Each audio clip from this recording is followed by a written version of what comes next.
Nous sommes toujours au congrès FEPRABEL et j'ai le plaisir d'être seul à nouveau puisque Marie Kentros, porte-parole de FEPRABEL, est en plénière. Donc j'ai la chance d'avoir un petit colloque singulier avec Jacques Follon. Jacques Follon qui est bien connu dans le secteur de l'assurance, qui est prof à l'ICHEC, à l'UCL et à l'ULG, qui est expert notamment en matière de RGPD et c'est notamment pour ça qu'il est bien connu dans le monde de l'assurance puisqu'il a une application qui s'appelle GDPR Folder qui est utilisée par les courtiers en assurance pour assurer leur conformité au RGPD. On va évidemment en toucher un petit mot. Mais avant d'entrer dans le cœur de notre échange, mon cher Jacques, je voudrais savoir qui tu es. Qui es-tu, Jacques Follon? Alors, j'ai de multiples activités. Il y a quelques années, on appelait ça des slasheurs, c'est-à-dire les gens qui ont des activités diverses et simultanées. Okay. Donc, j'ai effectivement une activité académique où je donne des cours de stratégie digitale, effectivement à l'ICHEC, à Saint-Louis UCL et à HEC Liège. À côté de ça, j'ai une société de consulting qui s'appelle Follow & Partners où on travaille beaucoup pour le secteur public. Okay. Donc, on travaille pour la police fédérale, le ministère de l'Intérieur, le ministère des Finances, pour tout ce qui est accompagnement justement au niveau des RGPD, plutôt pour des grosses structures. Et alors, j'ai effectivement l'activité GDPR Folder, qui est une start-up que j'ai créée il y a maintenant 6 ans et qui a débuté par mettre au point l'application, qui est en fait une application en SaaS donc sur Internet. Au départ, on l'a fait pour les courtiers d'assurance, donc avec FEPRABEL. Donc maintenant, tous les courtiers FEPRABEL ont accès à cette application. Et on l'a développé pour tous les indépendants PME qui sont également concernés par le RGPD.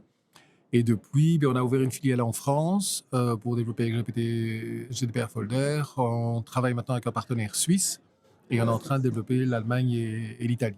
Wow. Donc, en fait, c'est un secteur intéressant parce que d'abord, les clients sont extrêmement nombreux. Mm-hmm. Le problème qu'on a, c'est que tout le monde s'en fout. Mm-hmm. Donc je ne vais pas dire le contraire, pourtant je suis le cordonnier mal chaussé puisque je suis avocat, mais je dois bien avouer que je n'ai pas investi énormément dans la connaissance des arcanes du RGPD. Je ne peux pas dire que c'est leur principale préoccupation. Donc on a en gros un problème, je dirais un double problème d'awareness. Le premier, c'est de leur dire qu'ils doivent être en conformité, et le deuxième, c'est qu'on a aussi une solution pour les mettre en conformité.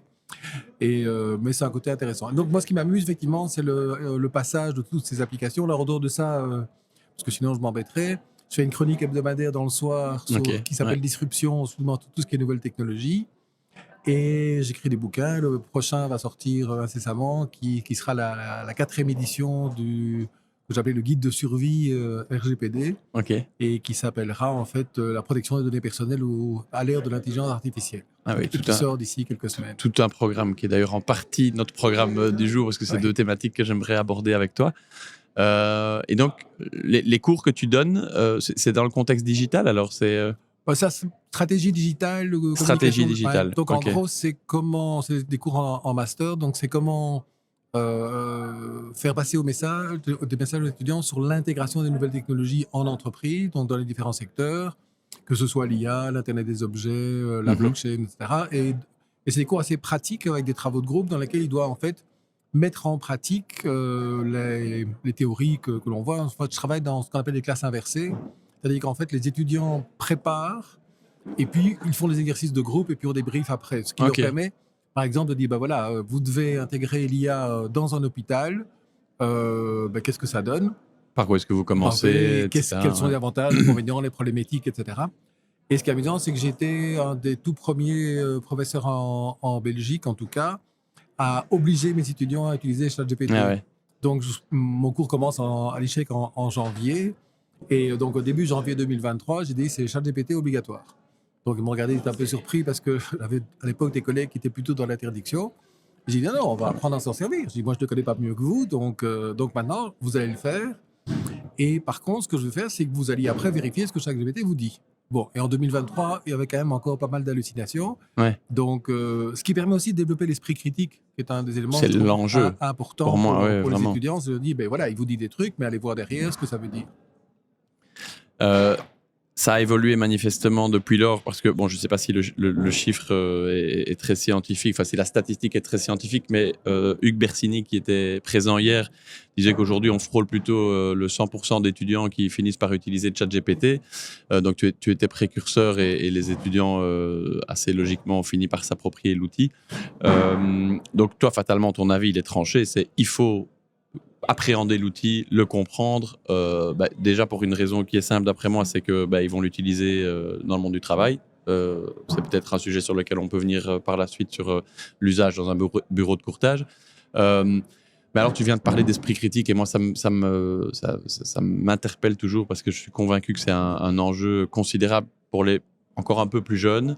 Moi j'ai 4 enfants et les aînés sont en secondaire et j'ai l'impression que l'esprit critique c'est vraiment la principale qualité qu'il faut cultiver chez eux parce qu'il y a les réseaux sociaux, toute l'information à laquelle ils ont accès sur ces réseaux, que ce soit TikTok, Snapchat, Instagram ou autre, des informations très courtes, en partie fausses, il faut faire le tri, mais c'est là qu'ils ont l'info et parfois elle est bonne. Il y a des chaînes et des comptes Instagram de très bonne qualité qui n'ont rien à voir avec les médias traditionnels, mais qui apportent de l'info. Donc, il ne faut pas jeter le bébé avec l'eau du bain, je vais y arriver. Mais comment est-ce qu'on va permettre au système éducatif qui, là, je parle peut-être plutôt de l'école, enfin des collèges et des écoles secondaires, à cultiver cet esprit critique et à ne pas avoir cette réaction dont tu parlais de certains profs au départ, résistance au changement, ça ne peut être que dangereux, mais au contraire, faire baigner dans cette nouvelle culture sans... Voilà. Tu as une approche là-dessus ? Je ne connais pas bien l'enseignement secondaire. Enfin, j'ai une fille qui est prof dans le secondaire, mais ça ne suffit pas pour me donner des compétences sur l'enseignement secondaire. En tout cas, dans l'enseignement supérieur, moi, j'ai donné plusieurs conférences à destination des enseignants du supérieur et de l'universitaire. Justement avec tout ce qui est risque et opportunité quelque part. Ouais, alors des ça, risques, il y en a, clairement. D'abord, ce qu'on appelle les hallucinations, c'est-à-dire le fait que de temps en temps, l'IA, il n'y a pas que ChatGPT, parfois donne des informations qui sont plus ou moins bonnes et parfois fausses. Ça s'améliore, mais en fait, il faut quand même vérifier. Et alors, il y a le problème des biais, c'est-à-dire qu'en fait, toutes les IA ont quand même été créées généralement par des hommes blancs. Et donc, quand on demande « donnez-moi une image je sais pas moi, d'un cadre d'entreprise », eh bien, c'est un blanc. Donnez-moi, Virginie en parlait hier, donnez-moi une image d'un infirmier, ils vont mettre une infirmière. Et donc, il y a des biais, donc ça, il faut le savoir, dans les réponses aux questions. Et alors, il y a surtout, et là, je parle plus du côté entreprise, il y a une étude de Kaspersky qui est sortie il n'y a pas tellement longtemps, dans lequel il y a 2 éléments qui étaient assez inquiétants. Le premier, c'était que il y avait à peu près 40% des collaborateurs des entreprises qui utilisent les ChatGPT, enfin les large language models, sans le dire à leur employeur. Donc en fait, ils font un travail et donc ils s'en servent, mais ils ne le disent pas d'où ça vient. Et il n'y a que 12% des entreprises qui ont mis en place une formation ou une information pour leurs travailleurs. Ok. Et donc ça veut dire qu'ils s'en servent, ils font n'importe quoi. Et surtout, il y a un élément que beaucoup de gens oublient, c'est que quand on pose une question ou quand on demande à un système d'IA de t'aider, la question que tu poses va rester. Et donc, vous donner un exemple, Samsung a eu un cas intéressant où un collaborateur a demandé à une IA de l'aider à faire du code dans un projet confidentiel, mais tout le code confidentiel, maintenant, il est à disposition de tout le monde. Ah ben oui, évidemment. Et donc, j'avais un collègue universitaire qui a demandé à ChatGPT de lui aider à faire une courbe de Gauss avec les résultats de ses étudiants. Et elle a encodé les noms des étudiants, les codes des étudiants. Alors, elle a une très belle courbe de Gauss, mais les étudiants, ils sont tombés sur leur code. Ah oui. Donc, et ça, le spécialiste du RGPD, ça le fait quand même un petit peu bondir. En tout cas, ça l'interpelle. Alors, au niveau de l'IA, il y a 2 problèmes. Tu es spécialiste, hein, tu n'es pas l'autorité de protection des données. Du tout. Chacun son rôle. Il y a deux risques principaux légaux, je dirais, au niveau de l'IA, qui font que si on les appliquait à 100%, on devrait l'interdire. Ce qu'on ne fera évidemment jamais. Le premier, c'est effectivement le RGPD. Pourquoi ? Parce que dans le RGPD, il y a l'obligation de comprendre le principe de transparence, donc de comprendre ce qu'on fait avec les données. Il y a le droit d'accès, c'est-à-dire que je devrais pouvoir demander à ChatGPT, enfin, qu'est-ce que tu as comme données sur moi ? Bon. Alors, quand je lui demande, il me dit que je suis un artiste académique. D'accord. Donc, en gros, il mixe le plus célèbre de la famille et moi. Et Et d'autre part, la plupart des gens ne savent pas effectivement ce qu'il fait avec les données. Donc, quelque part, si on applique strictement le RGPD, ça ne va pas. Alors là-dessus, la CNIL, l'autorité française, a dit bon ben on va devoir s'adapter un peu, et donc il propose d'accompagner quelque part les projets d'IA pour essayer de faire rentrer un carré dans un cercle. Et le deuxième élément qui est problématique, c'est la propriété intellectuelle, puisque ChatGPT, il a été bouffé tout ce qui existe sur Internet, y compris plein de contenus protégés. Quand on utilise une application comme DALL-E, donc qui crée des images, ces images, elles viennent d'images qui sont déjà créées et parfois qui sont protégées. Donc, ça peut poser des problèmes. Et d'autre part, ChatGPT produit plein de choses dont on ne sait pas très bien si c'est protégé par le droit d'auteur ou pas. Il y a quelques maintenant décisions qui disent non, c'est produit par un robot, donc ça n'est pas protégeable. Il y a eu d'ailleurs quelqu'un qui a voulu breveter une application qui faisait des œuvres d'art avec l'IA, et un juge américain a dit non, c'est un robot, donc c'est pas protégeable. Par contre, en amont, on a, par exemple, aujourd'hui, un procès entre New York Times et OpenAI, parce que New York Times dit j'en ai marre que vous venez piquer mon contenu pour le distribuer gratuitement. Donc, il y a quand même toute une période d'adaptation qu'on a un peu connue dans les années 2000, les moins de 20 ans, on ne peut pas connaître, où en fait l'arrivée de l'Internet et des réseaux sociaux a aussi développé des problèmes de propriété intellectuelle relativement importants. Parce qu'effectivement, on allait piquer de la musique, des vidéos, etc. Et puis tout ça, c'est, je dirais, relativement arrangé à coup de contrats, d'indemnisation, de rémunération, etc.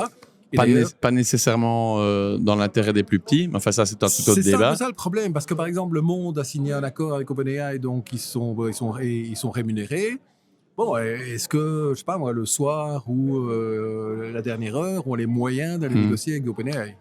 On peut imaginer que c'est comme ça que le procès du New York Times va se terminer. De là à ce que ce soit pareil avec tous les petits médias belges, c'est évidemment une toute autre question. Mais justement, ça m'amène à un sujet qui est quand même aussi un enjeu. C'est le risque d'une évolution à deux vitesses en matière d'intelligence artificielle, parce que on sait qu'en Europe, on parle du RGPD, une réglementation qui est sans doute plus forte, plus protectrice, donc en matière de données personnelles. C'est le cas aussi maintenant avec l'IA Act en matière de réglementation sur l'intelligence artificielle. Mais des deux autres côtés du monde, il y a l'axe américain et les Chinois qui, eux, avancent avec des barrières, ou en tout cas des balises plutôt, c'est plus positif, qui sont nettement moins fortes. Comment est-ce que ça va pouvoir évoluer? Est-ce que tu trouves que c'est une bonne chose, toi qui es spécialiste dans ces matières, de bien encadrer pour justement limiter les risques, mais en sachant que la plupart des outils de haut niveau en matière d'intelligence artificielle qu'on utilise, ils sont quand même de toute façon conçus et fonctionnent ailleurs? Il y a une phrase célèbre qui dit que les Américains inventent, les contrats, les Chinois copient et les Européens réglementent. Donc on est les champions du monde de la réglementation. Quand on regarde, là je rejoins tout à fait Virginie, quand on regarde l'IA Act, mettre une réglementation dont les premiers articles c'est une interdiction de choses qui existent déjà et dans d'autres pays, c'est évidemment mal parti. Donc ce n'est pas comme ça qu'on accompagne. Et d'ailleurs, ce qu'on constate malheureusement d'un point de vue économique, c'est qu'on avait, par exemple, Mistral, qui était une boîte française qui se développait pas mal au niveau intelligence artificielle. Finalement, qui les a rachetés? Évidemment. Mais oui. Donc, c'est malheureusement toujours comme ça. Et donc, on est les rois du monde de la réglementation. Ça devient de plus en plus compliqué à gérer, puisque on est aujourd'hui à effet Prabel, mais bon, on a les réglementations en matière de blanchiment, on a la FSMA, on a le RGPD, on a NIS 2 pour la sécurité. Enfin, c'est vraiment une espèce de lasagne de réglementation et ça devient extrêmement compliqué à gérer. Et c'est évidemment pas comme ça qu'on facilite la création et l'innovation. Heureusement, justement, pour une partie de ces réglementations, en tout cas, FEPRABEL est là en support, avec notamment des outils comme GDPR Folder. En parlant de FEPRABEL et de ses membres, les courtiers, j'en ai parlé avec d'autres intervenants ici de ce congrès, mais en matière d'intelligence artificielle, les compagnies ont des moyens qui leur permettent de développer des outils ou de faire développer des outils qui permettent d'exploiter leurs données qui sont par définition très nombreuses dans le secteur de l'assurance. Ce sont des outils qui doivent bénéficier aux courtiers, puisqu'on parle évidemment de compagnies ici qui travaillent avec le monde du courtage. Mais est-ce que ça veut dire pour autant que le courtier doit complètement se désintéresser de l'intelligence artificielle? Moi, je ne crois pas. Je ne dis pas qu'il doit s'inspirer des compagnies et tenter des développements maison. Mais par contre, il doit se familiariser et comprendre les outils. Il fait comment, le courtier, et jusqu'à quel niveau d'expertise tu penses qu'il doit aller? Est-ce que, c'est un peu ce qu'on disait avec les étudiants, ce que tu disais avec les étudiants tout à l'heure, est-ce que c'est déjà bien d'essayer de faire fonctionner ChatGPT pour comprendre la logique de ce type de système? Est-ce qu'il faut aller un peu plus loin? Comment est-ce que tu conseillerais un courtier qui décide ou qui envisage de s'investir un peu dans ce domaine? Alors, effectivement, l'outil est là. Alors, la pire des choses, c'est l'interdiction, parce que ça n'a aucun sens. De toute façon, même si le courtier l'interdit, ses collaborateurs vont quand même l'utiliser, parce que tout le monde a son smartphone aujourd'hui, donc ça n'a évidemment pas de sens. Par contre, ce qui est important, c'est d'accompagner aussi, je dirais, l'ensemble du personnel pour leur expliquer les risques, les avantages, les opportunités, le fait qu'il faut faire attention, qu'il ne faut pas, par exemple, demander à ChatGPT ou à d'autres de poser des questions dans lesquelles on met des données personnelles, par exemple. Donc, il y a un accompagnement nécessaire. C'est quand même quelque chose de relativement nouveau. C'est vrai que c'est très simple, mais il faut quand même comprendre un peu ce qu'il y a derrière. Donc, ça, c'est un élément. Alors, il y a des choses très simples. Il y a des outils. Par exemple, il y a des agendas aujourd'hui qui se basent sur l'IA. Il y en a qui s'appelle Motion, que moi j'utilise depuis 2 ans maintenant. En fait, je lui dis les choses que je dois faire et il me fait mon horaire. Allez, ouais. En fonction des urgences, de l'importance. Puis quand j'ai loupé quelque chose, il m'envoie un rappel par mail en disant tiens, t'as oublié ça. Enfin, Il va falloir le recaser. et c'est vrai, oui, exactement. Ce qui me pose pas mal de problèmes. Mais c'est un assistant virtuel qui fonctionne remarquablement bien. Donc ça, c'est des outils qui existent et que donc les courtiers peuvent éventuellement utiliser. Je suis pas certain qu'ils doivent développer eux-mêmes. Enfin, ceux qui s'intéressent peuvent évidemment le faire. Mais il y a tout un secteur qui est intéressant qu'on appelle les insurtech. Ouais, oui. Dans lequel d'ailleurs GDPR Folder est un peu dans l'écosystème aussi, et qui, eux, justement, ont développé un certain nombre de produits à destination des courtiers et qui utilisent l'IA. Donc, quelque part, il y a des gens qui travaillent pour eux. Ouais, bien et donc, sûr. c'est un peu tout cet écosystème qui va faire évoluer le monde de l'assurance et le monde du courtage avec les compagnies, les courtiers et les insurtech. Ouais, raison de leur présence ici. D'ailleurs, en partie, certains des acteurs essentiels, parce que c'est évidemment une espèce d'interface, ou en tout cas, ils se trouvent un peu entre les compagnies et les courtiers pour faciliter, pour dynamiser l'expérience digitale, le fonctionnement digital. Jacques, moi je t'écoute, je t'entends parler avec toutes tes casquettes, je t'entends parler de tes charges de cours, je t'entends parler de beaucoup d'expertise. Et il y a une question que je pose très souvent en fin d'épisode dans mes podcasts, c'est, donc moi je suis peut-être pas autant que toi, mais je suis quand même assez curieux, il y a beaucoup de thématiques qui m'intéressent. J'ai écouté ce matin Jean-Marc Jancovici et puis Olivier Torres, ils ont parlé de leurs bouquins, j'ai envie de les lire tous, j'ai envie d'aller écouter ce qu'ils ont raconté. Mais en fait, je me retrouve confronté à une infobésité, comme certains disent, donc une information qui nous noie tellement elle est massive. Et donc, j'essaye toujours de demander à mes invités, s'ils n'ont pas un conseil à me donner, parce que chacun fonctionne à sa manière, pour essayer de réussir à digérer cette information, à me discipliner peut-être un petit peu. Le problème, c'est que j'accumule des piles de bouquins, j'accumule des tas de PDF à lire. Tu as l'air de voir un peu de quoi je parle, mais tu as peut-être une solution miracle. Est-ce que tu as un conseil à me donner, si ce n'est, comme Hugues Bersini me l'a dit, de tout mettre dans ChatGPT, me lui demander une synthèse? Oui, mais j'aime pas tellement les synthèses. Et effectivement, j'ai aussi des piles de bouquins un peu partout à la maison. Mais que j'essaie de lire dès que j'ai l'occasion. Effectivement, je lis beaucoup, je m'intéresse à plein de choses et je trouve que c'est intéressant justement de temps en temps Moi, j'arrive souvent dans des librairies et je prends un truc dans un secteur que je connais pas parce que je me dis tiens, mais ils pensent quoi ces gens? Donc il y a ça.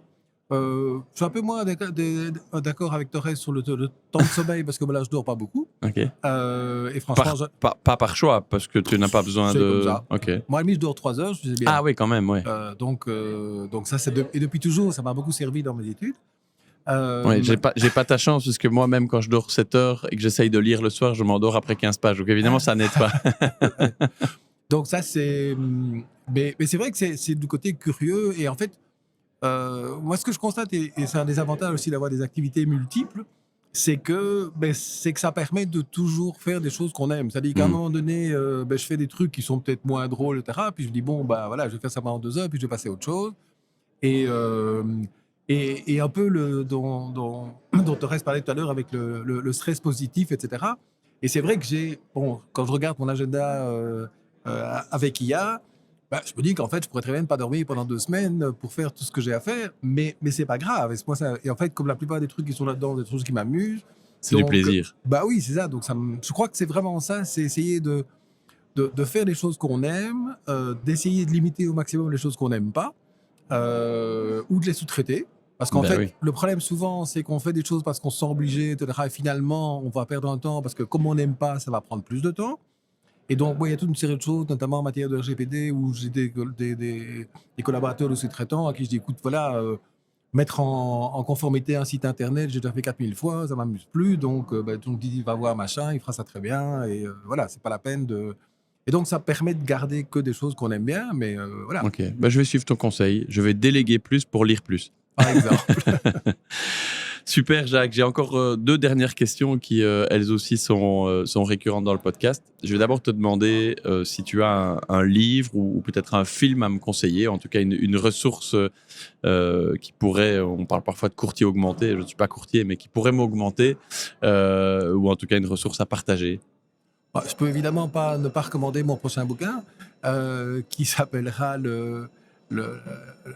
La gestion des données personnelles à l'ère de l'intelligence artificielle, et Ah bah oui. qui sort dans 2 semaines, Qui fait le lien entre RGPD et IA. voilà, entre les 2 sujets qu'on Bon, a ça, abordés aujourd'hui. c'était de la publicité. Sinon, le dernier bouquin passionnant que je viens de terminer, comme quoi je parviens à en terminer quand même, c'est La guerre de l'information. Ok. Et ça, c'est assez extraordinaire parce qu'en fait, c'est un chercheur français qui a analysé en fait la façon dont la désinformation est devenue une arme de guerre, et la façon dont les États s'en servent pour influencer quelque part le fonctionnement, les médias, etc. Et un exemple qui était assez révélateur sur la force que ça peut avoir en temps de guerre, c'était dans un conflit entre Daesh et les Syriens, si ma mémoire est bonne, mais je ne suis pas certain. Les soldats de Daesh étaient beaucoup moins nombreux. Et ils ont publié une vidéo dans laquelle ils ont décapité un otage, qu'ils ont diffusé extrêmement largement, et les autres ont capitulé. Ah, Alors qu'ils dingue. étaient beaucoup plus nombreux, sans Dingue. combattre. Ah ouais. Donc la guerre de l'information, c'est vraiment devenu quelque chose de fondamental. Et ce bouquin est fascinant parce qu'il explique que ce soit aux États-Unis, en Chine, en Russie, etc., ils s'en servent de façon extraordinaire. Et c'est assez fascinant parce que c'est insidieux, parce qu'on ne se rend pas compte, parce qu'on est noyé d'informations qui sont plus ou moins exactes. Et voilà. On parlait d'esprit critique tout à l'heure. Oui, j'allais dire. Et honnêtement, aujourd'hui, même quand on a un cerveau qui fonctionne, c'est extrêmement compliqué d'avoir un avis objectif sur la guerre en Ukraine, le conflit palestinien, la vaccination. Oui, sans parler du tri de l'information à l'ère de l'intelligence artificielle, avec bientôt des vidéos deepfake d'un niveau de qualité absolument époustouflant. J'ai fait un exercice avec mes étudiants de Liège l'autre jour. Je leur ai montré une quinzaine de deepfakes et vrais. Ouais, et ils sont faire le tri. plantés Bah oui, dans presque. le sort, Bah oui, c'est incroyable. Donc, je reviens à ce qu'on disait tout à l'heure. Pour moi, l'esprit critique, ça va vraiment devenir une priorité en termes d'éducation, en tout cas. Super, ça fait vraiment le lien avec tout ce qu'on s'est dit. J'ai une toute dernière question pour toi, Jacques. Je ne compte pas en rester là avec ce podcast. On multiplie les invités. C'est très agréable d'ailleurs. Est-ce que tu aurais un invité justement à me recommander pour un prochain enregistrement de la franchise en prime? Oui, il y a une fille avec qui je travaille qui s'appelle Émilie Le Cire, et qui vient de lancer d'ailleurs un truc qui s'appelle Galaxia, qui est un site consacré à l'IA dans lequel elle est en train d'interroger plein de monde, etc. Elle vient de commencer avec Luc de Brabander, et donc avec, je dirais, un certain nombre d'intervenants intéressants pour essayer de développer ça. Donc je crois que ça pourrait t'amuser. Magnifique, et je pense que si je l'invite de ta part, elle ne devrait pas refuser l'invitation. Magnifique. Ben écoute, Jacques, encore un grand merci. Je ne vais pas prendre plus de ton temps parce que tu es bientôt attendu en conférence pour aller t'exprimer à l'attention de tous les courtiers qui sont présents aujourd'hui au congrès FEPRABEL. Donc, je termine en te remerciant une dernière fois d'être venu me dire un petit mot. Merci de m'avoir reçu. Merci beaucoup.